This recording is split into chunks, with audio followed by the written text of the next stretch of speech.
This is the Tech Phantom, and welcome to episode 7 of this Dark Souls Easy Mode walkthrough. We are using a sorcerer build, and we are deliberately walking through Dark Souls in as safe and as stress-free manner as possible. And unlike episode 6, this is going to be an action-packed episode. And for the first time, I can say that you guys are truly going to envision what this Dark Souls Easy Mode walkthrough is all about. So we are going to take on the Hydra. We are going to take on the um, Great Wolf Sith. And we are also going to take on the Straight Demon. So there's going to be 3 boss fights, one a mini boss fight, the other 2 regular boss fights. There's going to be 3 boss encounters in this video over the next half an hour or so.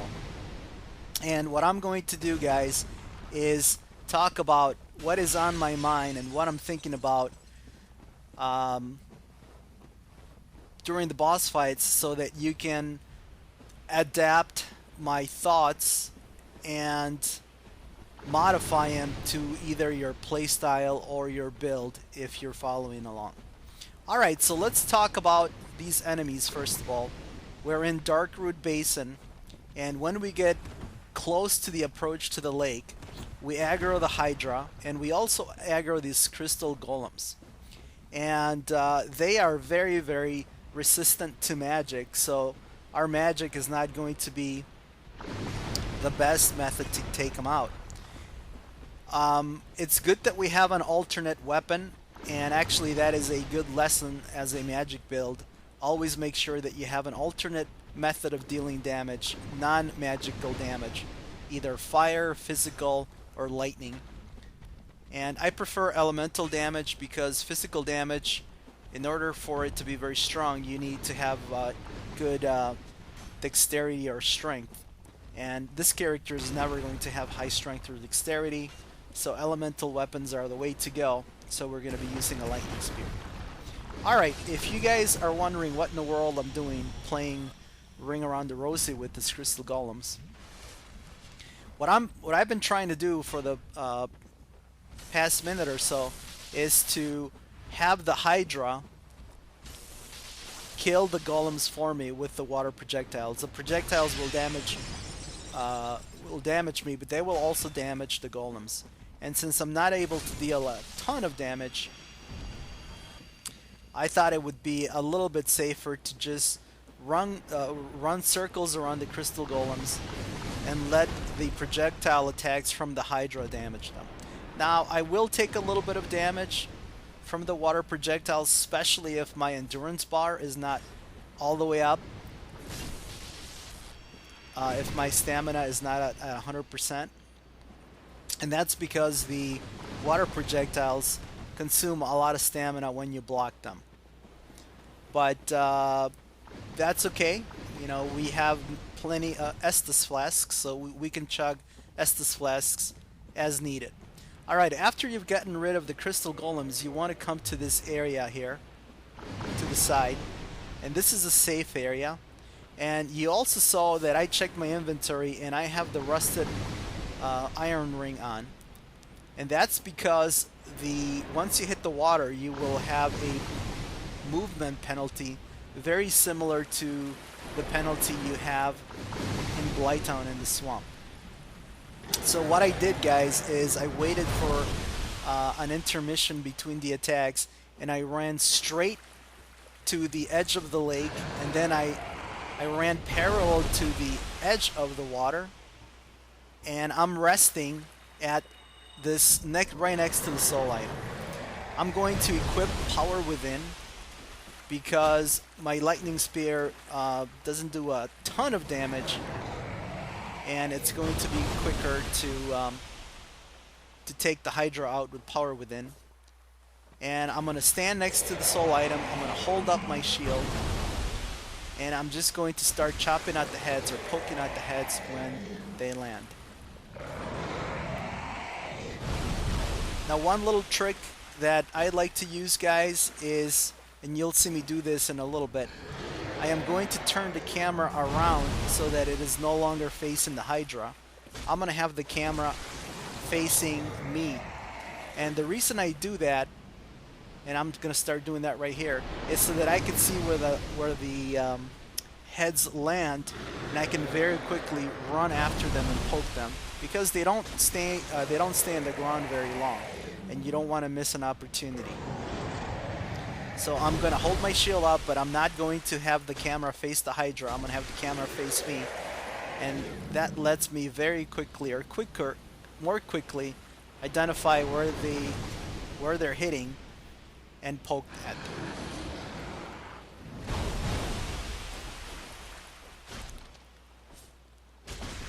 So you've seen it so far. This has been a very stress-free fight and not very difficult. And it looks like there's only a couple of heads left. Now there is one challenging part that puzzles many folks, and it's the reason they hate the Hydra fight, and that's when there's only one head left. And I'll show you guys. I'll tell you guys about my strategy for that. All right, so we've chopped off all of the heads except one, and I'm gonna go ahead and pick up the soul item, which is the night set. And this one last head, what it likes to do is be very, very close to the edge of the lake where there's a drop off and you could die. And this frustrates a lot of players because it's dangerous to try to poke at the head. You could fall over. My strategy, guys, is to wait, to continue going into the lake. And see, you saw me try to attack there, and that was a dangerous thing to do because I'm right next to the drop off. And in addition to that, there's a mist that clouds the path ahead when after the head hits. So what I'm doing is I'm waiting until the Hydra starts landing in this area out here where it's safe, and eventually the Hydra will do that, and then just very easily poking at the head. So if you're patient and if you head towards this area when the last head is left, eventually the head will land in a safe area and you'll be able to take it out. The other option is to use a bow, but I'm not a bow user. If you've seen my channel, you know that I don't do bows very well. So I just use my alternate strategy, and hopefully that helps you out. Okay, so I quit and reload in order to make this crystal golem appear. If you do not quit and reload, the crystal golem will not appear until you've traveled out of this area and come back to it. So by quitting and reloading, I force the crystal golem to appear. And he's a bigger and tougher version of the blue golems that we fought on the Hydra approach. But he's pretty slow and lumbering, and we circle to his left, and the lightning spear gives us a little bit of range. And you notice that I'm not spamming the attack for a couple of reasons. Number one, I don't want to get hit. And number two, I want to make sure that I don't hit him after his vitality is gone. And the reason that's important, guys, is because as you can see, there is an NPC that was trapped within the golem. And this is Dusk of Oolacile. She's from the past, and she is the key to getting into the downloadable content. But more importantly, she also sells some useful sorcerers and catalysts. So I want to make sure that I don't hit her after the crystal golem body breaks off, because she will disappear and she will not be available to us for the rest of the game.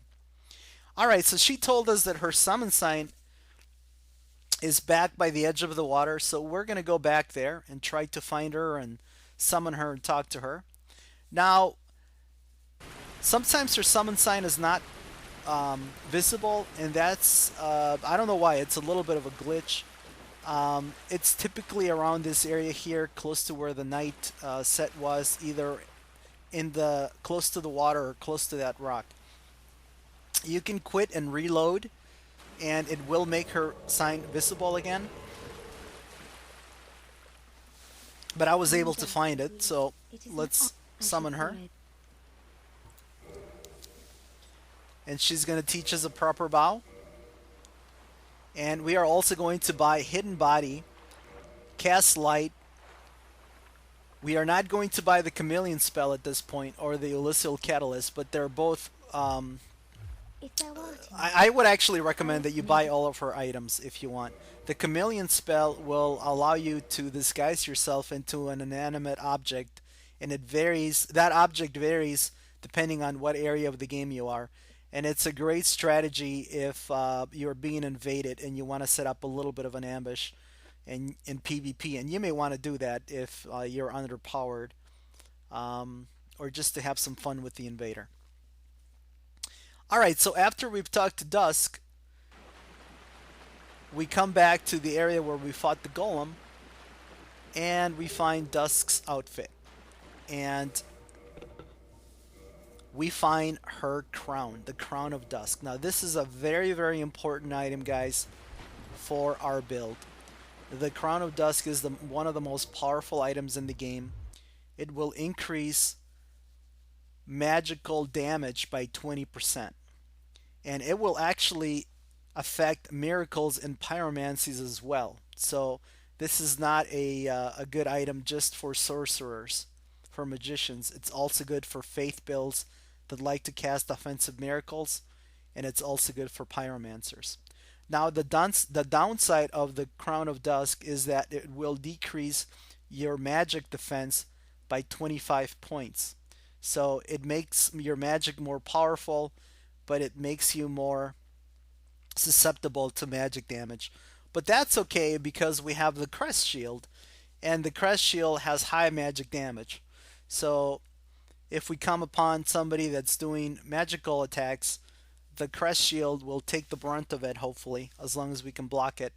And that will minimize the damage that we would take, since we're a little bit more susceptible to magical attacks because of the Crown of Dusk.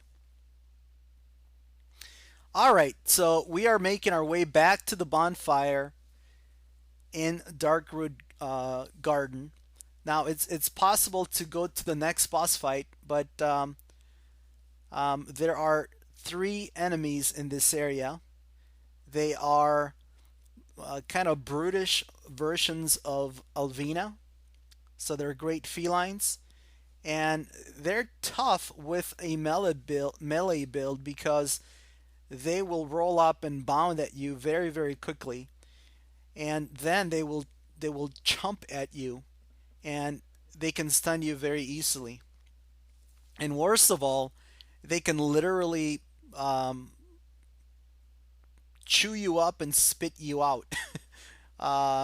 There's literally an attack where they'll try to swallow you and they'll chew you, and that's almost certain to be a death. But you see that with Homing Soul Mass and with Great Soul Arrow,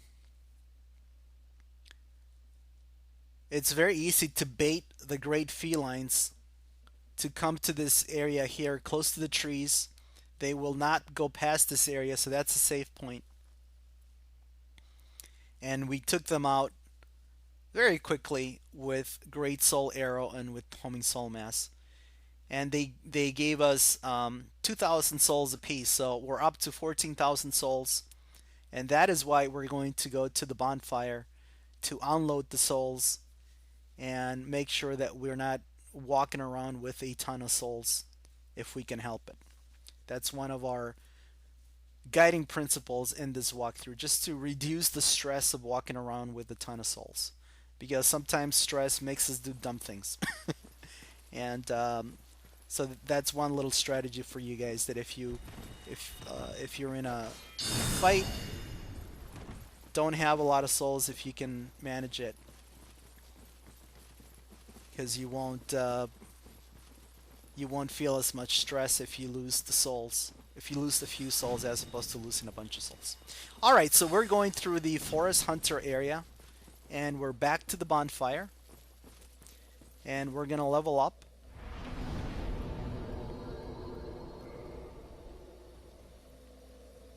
So we're trying to get our vitality up to 20. And it looks like we just need to level it up one more time. And now it's time to take on the boss of this area. Um, and that's the Great Grey Wolf Sith. And like I said earlier, guys, this is the first time in this walkthrough where I feel like my vision for this walkthrough, for the easy mode walkthrough, the potential damage that this build can do is going to be obvious to you guys. And it's unfortunate that it's going to happen during the Sith fight. Everybody loves Sith. I mean, at least I do. And it's too bad that there is no way to get around the fact that you have to fight them in order to finish the game, to progress through the game. So we're going to go have a conversation with Sith. And you are going to see easy mode and full action. So we have two items that have multiplicative impact on the magic damage that we can do. One is Power Within, another is the Crown of Dusk. So that damage is going to stack on top of each other, and you will see that we're going to be able to do a ton of damage to Sith. So we're going into the Sith area, and in a previous video we picked up the Hornet Ring. I think it was in the first video, and we opened up this door. And we made sure that we stayed clear of the sword, because if you get very close to the sword and if you stand immediately in front of it, this is what's going to happen. So I'm going to equip Power Within, and that's because as soon as you get close to the sword, you will trigger a cutscene and the boss fight will start. So here's Sith, and Sith is a relatively tough melee fight, and it's because he swings the sword in arcs in front of him. So in order to get close to him and damage him, you have to dodge the swings, and his swings are very fast. They can be blocked, but they consume a lot of stamina when you do, so you need a high endurance shield. And he's very, very quick, either with his swings and also with his leaps. So the safest way to take on Sith is to stay clear from his sword and just very simply use Homing Soul Mass. And here's easy mode engage, guys, and you're going to see this strategy over and over and over again. We are going to stack items that increase our damage output, and we're going to continue to find more throughout the game, and our magic is going to become more and more powerful, and by the end we are going to be one powerful sorcerer.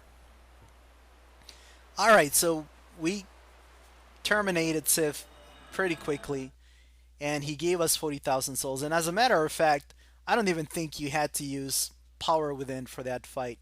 We probably could have killed him with Homing Soul Mass alone. So we're taking our vitality up to 20, and we could use the souls to level up some other statistics as well, but we are going to just level up our intelligence once, and we're going to consume some of the soul items that we have to get to 40,000 souls. You also saw me consume Sith Soul because you can use it to make a sword, but we're not, or a shield, but we're not going to have any use for those. The shield takes a lot of strength to hold, and the sword requires high, sort of a high level balance build. You need strength, dexterity, and faith. So his soul is not going to be very useful to us, so we consumed it. Alright, and we're making our way back to Firelink Shrine, and we are going to have a talk with Logan. First, we're going to rest at this bonfire because we are carrying 40,000 souls. So just to be safe, I'm going to not run through the enemies, But instead, I'm just going to very simply poke them with the lightning spear while I'm safely behind my crest shield. And again, that's because I have 40,000 souls, and I just want to be very deliberate. I could very easily too run through these enemies, but it's just safer to take them out, make sure that they don't somehow get behind you.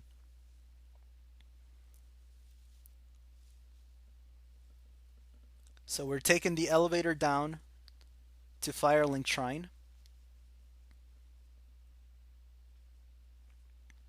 And if you remember, we have a couple of sorcery merchants in this area. One is Logan and one is Griggs. Griggs is the apprentice and Logan is the master magician. And Logan has a very high level spell that he sells. Hello there. What So we're going to buy it. And that is the reason why we wanted to have at least 40,000 souls in our inventory. So he's going to sell Soul Spear. So we're going to buy Soul Spear. I will stay here. Speak to me again. And Soul Spear is one of the most powerful sorceries in the game. And the great thing about Soul Spear is that it comes out very, very fast. Now later on there's going to be an even stronger version of Soul Spear that we will get from Logan. But we don't have quite the intelligence to be able to cast the stronger version of Soul Spear. We can cast Soul Spear, and we will put it to use soon. Alright guys, I'm going to apologize ahead of time for the blurry sped up video. This is the first time that I tried using 2x or 2 times the speed, and I guess my encoding system just couldn't handle it, and everything's a little bit blurry. So from now on, when I'm speeding up in future videos, I'll just use 1.5 speed, so you could see a little bit more what I'm trying to do. But in a previous video, I mentioned that I had not opened up the shortcut that goes from the Capra boss area, from the lower parts of the Undead Burg to Firelink Shrine. And it's time to open up that area, and I really should have done it prior to the Capra fight. So I recommend that before you fight the Capra demon, you open up the shortcut. I didn't do it, so I'm having to go back and redo the run. The reason you want to open up that shortcut is because it will allow you to buy items from the undead female merchant once you get to Firelink Shrine, as opposed to having to go all the way around through Undead Burg, through Upper Undead Burg and Lower Undead Burg, as I'm having to do here. And I don't have a lot of souls at play, so this is not very very stressful, and it's not very difficult either because we have the lightning spear.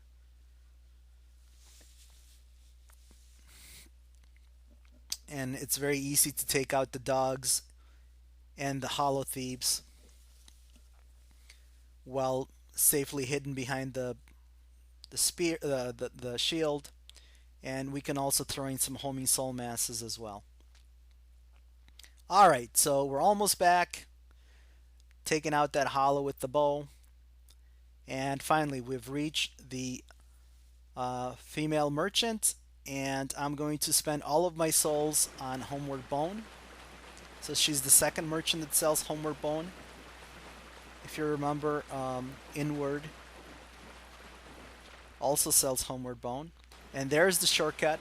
So again, I apologize for that, guys. I really should have done this in an earlier video, but it had to be done. And I didn't want to cut that part out.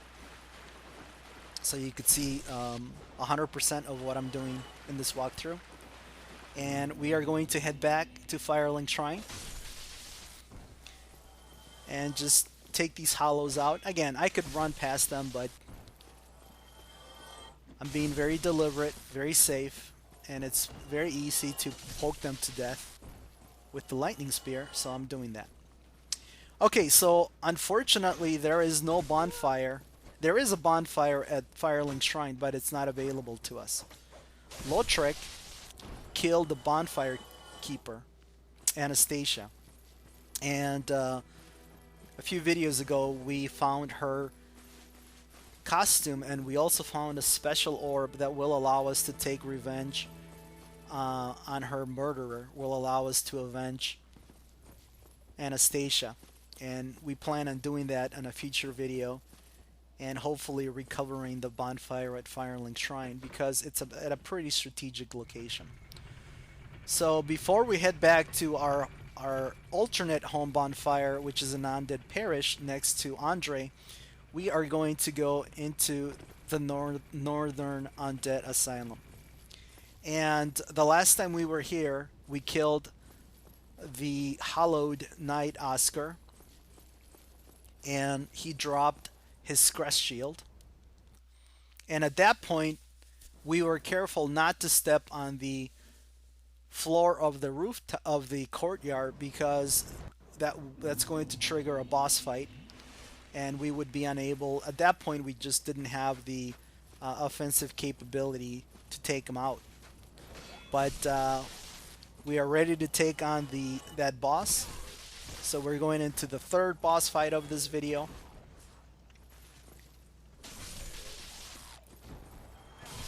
But first, we need to take out all of these hollows. And again, when you come back to Northern Undead Asylum, the hollows are much tougher. At the very beginning of the game, the hollows here were very easy to take out. But when you come back, they have more vitality, and they can do quite a bit more damage. So we're going to be careful. And since we just bought Soul Spear from Logan, we are going to use Soul Spear on the boss. So we are going to equip Soul Spear, and we are also going to equip Fall Control. Now, the reason I'm using Fall Control instead of Power Within is because at the beginning of this boss fight, you have to stand on the center of the floor of the rooftop, and the floor will collapse, and you will fall, and you will about half of your life bar will be gone. So that creates a little bit of pressure to try to immediately chug an Estus flask. And while you do that, the boss will just pound you and you will die. So what I'm going to do instead of using Power Within is I'm going to use Full Control. Unfortunately, you cannot cast both at the same time. So I'm choosing Full Control instead, so I took no damage. And because I have the Darkwood Grain Ring equipped, I immediately rolled to his back. And that's the safe spot for this boss. You want to be, always want to be to his back. So I'm rolling, and I'm to his back. And I'm using Soul Spear, and you can see the Soul Spear is doing a lot of damage. So 4 Soul Spears took out about a third of his life, and with Power Within, he probably would be almost dead, but that would be a little bit more challenging again, because we would have taken a lot of damage from the drop, and then Power Within would have been depleting our life as well. So instead, what we're doing is we're staying to his back, and we're casting Homing Soul Mass. And Homing Soul Mass is not doing a ton of damage, but it's doing enough, and we have 10 of them. So we should be able to finish him. Now the Straight Demon has AoE attacks with his axe, and the Crest Shield can help, because those are actually magical attacks. But because we don't have a lot of endurance and our stamina bar is really low, I don't know if we could actually absorb all of that damage. I think our guard would be broken, meaning that the entire stamina bar would be consumed, and the damage would go through, and we would die. Alright, so we still have some Homing Soul Masses left after defeating the Straight Demon. So again, a little bit more of easy mode. We are going to take out this Black Knight with Homing Soul Mass very easily. With melee, it's a little bit more challenging because you're constrained in this corridor, and you either have to backstab him or you have to parry him. But with Homing Soul Mass, we just very quickly took him out. Now, one thing that I didn't mention, guys, is that we did get a Titanite slab from the Straight Demon. So that's important. We will actually use that later on. Okay, so we're going to continue to raise our intelligence, and actually that's one of the things that if I were to redo the build a little bit, I would probably stop at 40 intelligence or at 36 intelligence, and I would concentrate on endurance, because our endurance is very, very low, and that may come to haunt us in the future. So if you're following along, I recommend at this point, instead of just continuing to put all of your points into intelligence, you may want to add a little bit of endurance. And you'll see why in a future video. But it's not going to be an insurmountable thing, and we're just going to have to use a slightly different strategy later on in this walkthrough because of the low endurance. Alright, so there is another Black Knight here. So we went back to the bonfire and we refreshed our homing soul masses, so we're back up to 10.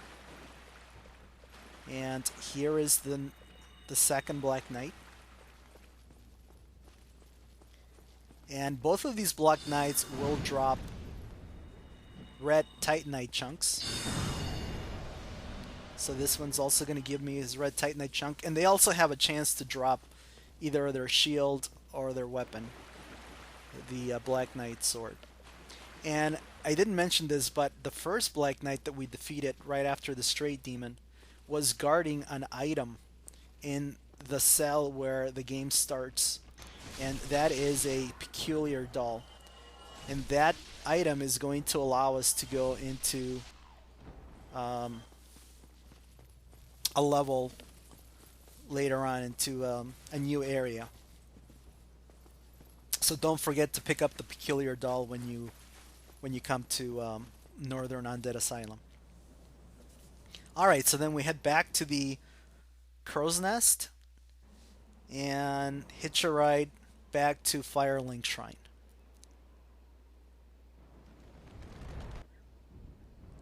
And I'm just going to skip this cutscene since you guys have seen it. Alright guys, and we are back in Firelink Shrine, and now we are going to head into our home bonfire at Undead Parish. And we may level up if we have enough itemized souls to get us to the right count.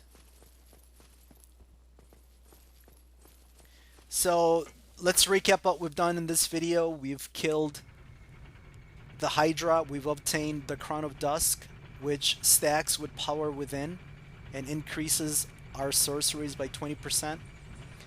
We also killed Sif, and he gave us enough souls that we were able to get Soul Spear, and he also gave us a ring, which will allow us to proceed further in the game, which we will do in a future video. We will use the ring in a future video. And then finally we killed the Straight Demon. We got the peculiar doll, and the Straight Demon dropped the Titanite slab. And we've leveled up our vitality and our intelligence, and we've also purchased Soul Spear. So that's going to do it, guys. I hope you enjoyed this video. In the next one, we are going to go into Sense Fortress. This is the Tech Phantom signing off.